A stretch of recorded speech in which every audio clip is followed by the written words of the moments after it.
नमस्कार, मी विशाल परदेशी. बाप्पा मोरेरेमध्ये आपलं सगळ्यांचं स्वागत. मंडळी, बाप्पांच्या उपस्थितीत वेगवेगळ्या क्षेत्रातली मंडळी न्यूज 18 लोकमतच्या बाप्पांच्या दर्शनाकरता येतात आणि अर्थातच कायम खरं तर चर्चेत असणार आहे, पण आजूबाजूला वादाचा वणवा जरी पेटलेला असला तरी कायम त्याच्यापासून दूर असणार आहे, असे राष्ट्रवादी काँग्रेसचे खासदार आणि प्रदेशाध्यक्ष सुनील तटकरे आपल्याबरोबर आहेत. गणपती बाप्पा मोरया. गणपती बाप्पा मोरया. पहिला थेट प्रश्न विचारतो बाप्पांच्या साक्षीने. त्यांच्या उपस्थितीत मुंबईतलं आपण मराठा आरक्षणाचं आंदोलन बघितलं.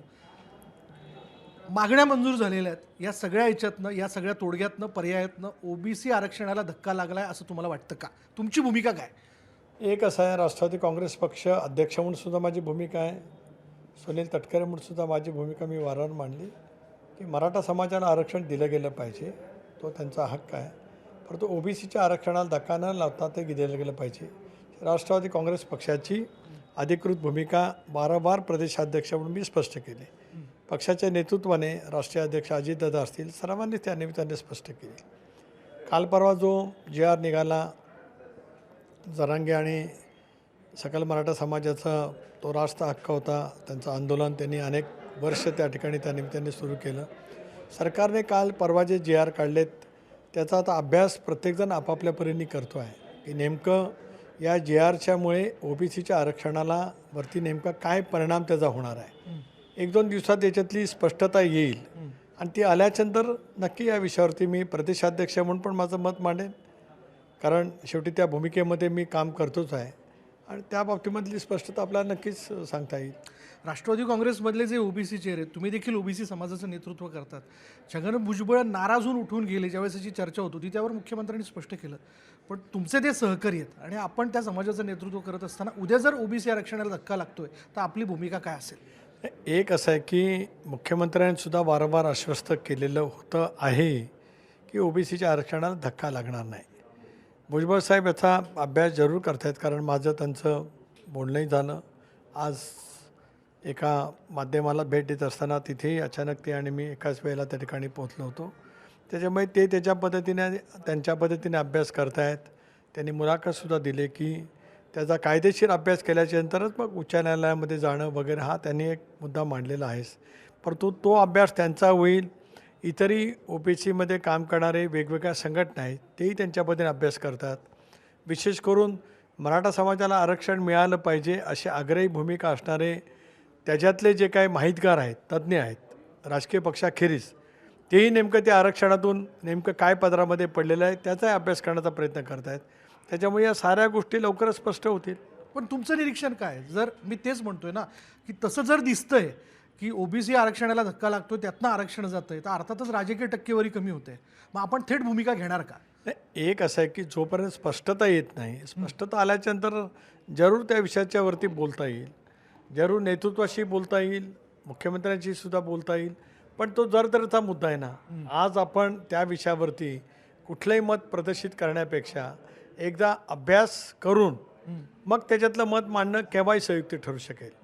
कारण एक भूमिका वारंवार स्पष्ट आम्ही करत आलो की ओबीसीच्या आरक्षणाला धक्का लागता कामा नये. त्याच्यामुळे हैदराबाद गॅझेट किंवा सातारा गॅझेट याच्यातचे नेमके काय त्याचे रिफर्गेशन्स आहेत, नेमकं कशा पद्धतीने होणार आहे, ती त्याच्यातली स्पष्टता आपोआपच पाहायला मिळेल.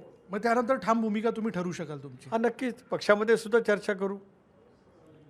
कारण एक बाब स्पष्ट मी आत्ताही म्हटलं की मराठा समाजाला आरक्षण मिळालं पाहिजे.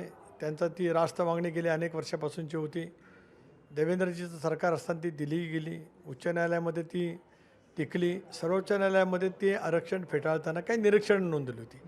मधल्या कालावधीमध्ये याच महायुतीच्या सरकारने निर्णय घेत असताना ती जी काही निरीक्षणं नोंदवली गेली होती त्याला पुन्हा बाधा येणार नाही अशा पद्धतीने आरक्षण देण्याचा प्रयत्न मधल्या कालावधीमध्ये राज्य सरकारने केला.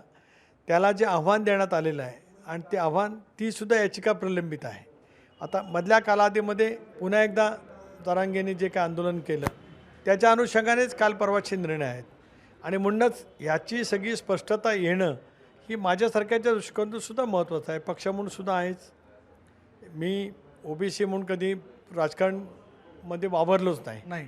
माझ्या संबंध राजकारणाचा गाभा जनता, सर्व धर्म समभाव या विचारावरतीच राहिला. त्यामुळे मी अति ॲक्यूट ओबीसीचा जरी आहे माझ्या मतदारसंघामध्ये मी ज्या समाजामध्ये जन्माला आलो त्याची संख्या अत्यंत नगण्य आहे, तरी बहुजन समाजाने सर्व धर्मियांनी मला आपलं मानलं.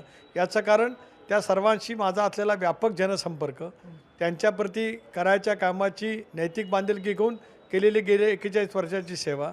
म्हणूनच दोन्ही लोकसभेच्या निवडणुका या वेगळ्या वातावरणात होत्या. 19ला मी लढलो त्यावेळेला पुलवामा, त्याची एक लाट, मोदी नावाचं वादळ संबंध देशभरामध्ये होतं. यावेळची निवडणुका लढलो त्यावेळेला एक वेगळं नॅरेटिव्ह संबंध सेट त्या ठिकाणी झालं होतं. अशा सगळ्या पार्श्वभूमीवरती जनतेने मला निवडून दिलं, त्यामुळे माझी बांधिलकी जनतेसमोर त्याच पद्धतीची राहिलेली आहे. शेवटचा प्रश्न, व्यासपीठावरती उपसमितीतले सगळे नेते होते, पण या उपसमितीने जो मसुदा ठरवला त्यात आपल्या पक्षाच्या वतीने, म्हणजे आपण सरकारमध्ये आहात पण आपल्या पक्षाच्या वतीने कोणी प्रतिनिधी दिसले नाही किंवा फार काय आपला सेमध्ये दिसला नाही, अशी जी काही चर्चा आहे ही खरी आहे का, काय नेमकं? नाही, माणिकराव कोकाटे तर तिथे ज्या वेळेला जरांगांच्याकडे राधाकृष्ण विखे गेले त्याला माणिकराव कोकाटे बाजूला बसलेत. जी समिती आरक्षण उपसमिती मराठा समाजासाठी जी काही नेमली गेली त्याच्यामध्ये राष्ट्रवादी काँग्रेस पक्षाच्या मंत्र्यांचा सहभाग होताच. म्हणजे आपल्या सगळ्यांचं म्हणणं जाणून घेतलेलं त्यात. एक असं आहे की मराठा समाजाच्या आरक्षणासंदर्भामध्ये जी उपसमिती नेमली त्याच्यामध्ये राष्ट्रवादीचे प्रतिनिधी होते, ते चर्चेच्या माध्यमातून होते. त्या दिवशी सरकारच्याकडनं जो मसुदा घेऊन गेले राधाकृष्ण विखे त्यावेळेला सुद्धा माणिकराव कोकाटे त्याच्यामध्ये दिसतात.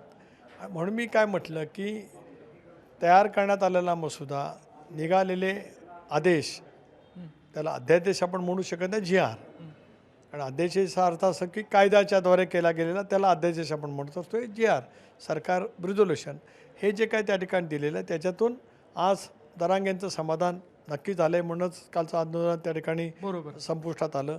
ते सुद्धा अत्यंत महत्त्वाचं होतं, कारण मुंबईच्या परिसरामध्ये असलेला गणेशोत्सव आणि एकंदरीत मराठा समाजाच्या बांधवांनी केलेली प्रचंड प्रमाणावरची उपस्थिती हा एक भाग त्याच्यातला होताच. आणि त्याच्यातून जे काय आज निष्पन्न होणार आहे त्याची एकंदरीत माहिती ही आता 1-2-3 दिवसामध्ये स्पष्ट होईल. धन्यवाद आमच्याशी बोलण्याबद्दल. आणि पुन्हा एकदा जसं मी सुरुवातीला म्हणालो की वादाचा किती मोठा वनवा तुमच्या आजूबाजूला असला तरी तुम्ही खूप बॅलन्स बोलता, ते तुम्हाला माहिती आहे, तुम्हाला ठाऊक आहे, आत्तापर्यंतच्या राजकारणातला अनुभव होत ना की तुम्हाला ते कसं जमतं. धन्यवाद या संवादाबद्दल. धन्यवाद, नमस्कार. पहा फक्त न्यूज 18 लोकमत.